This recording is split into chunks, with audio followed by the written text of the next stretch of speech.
लोकसभा चुनावों को लेकर राजस्थान में कांग्रेस ने भी अपनी पहली सूची जारी कर दी है। 10 प्रत्याशियों की सूची में कांग्रेस ने सभी सीटों पर चेहरे बदल दिए हैं। खास बात यह है कि कांग्रेस ने 3 विधायक, 2 पूर्व मंत्रियों और महिला को अपना चुनावी प्रत्याशी बनाया है।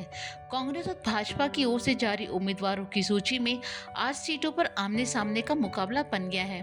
ऐसे में अब कांग्रेस की रणनीति को देखते हुए भाजपा ने भी अपनी रणनीति में बदलाव करने जा रही है। साथ ही शेष बची 10 सीटों पर प्रत्याशी चयन को लेकर मंथन का दौर शुरू कर दिया है।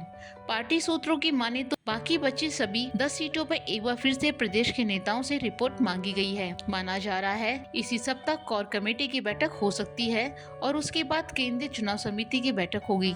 ऐसे में आचार संहिता के बाद भाजपा अपने शेष उम्मीदवारों के नामों का ऐलान करेगी।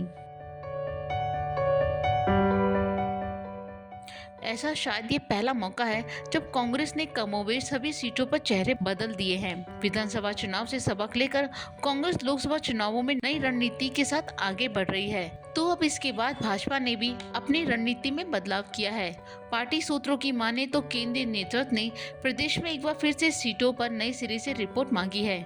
झुंझुनू, जयपुर ग्रामीण, टोंक, सवाईमाधोपुर, करौली, धौलपुर, राजसमंद और गंगानगर, हनुमानगढ़ इन सीटों पर फिर से मंथन हो रहा है।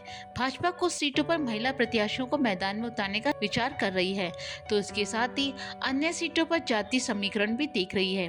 कांग्रेस से भाजपा में शामिल हुए नेता को टिकट को लेकर पार्टी गहराई से मंथन कर रही है। बताया जा रहा है कि कांग्रेस से आए हुए नेता को टिकट मिलने के बाद भाजपा में किसी तरह की कोई नाराजगी खड़ी न हो, इस लिहाज से भी विचार किया जा रहा है।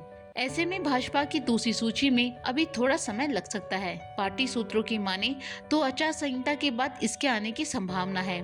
माना जा रहा है कि 2 से 3 दिन में कभी भी लोकसभा चुनाव की घोषणा हो सकती है। इसके बाद भाजपा की ग्रुप और केंद्रीय चुनाव समिति की बैठक होगी, जिसके बाद भाजपा की दूसरी सूची आएगी। ऐसे में देखने वाली बात होगी कि भाजपा की दूसरी सूची में किसे मौका मिलता है और किसे नहीं। लोकवार्ता न्यूज़, जयपुर।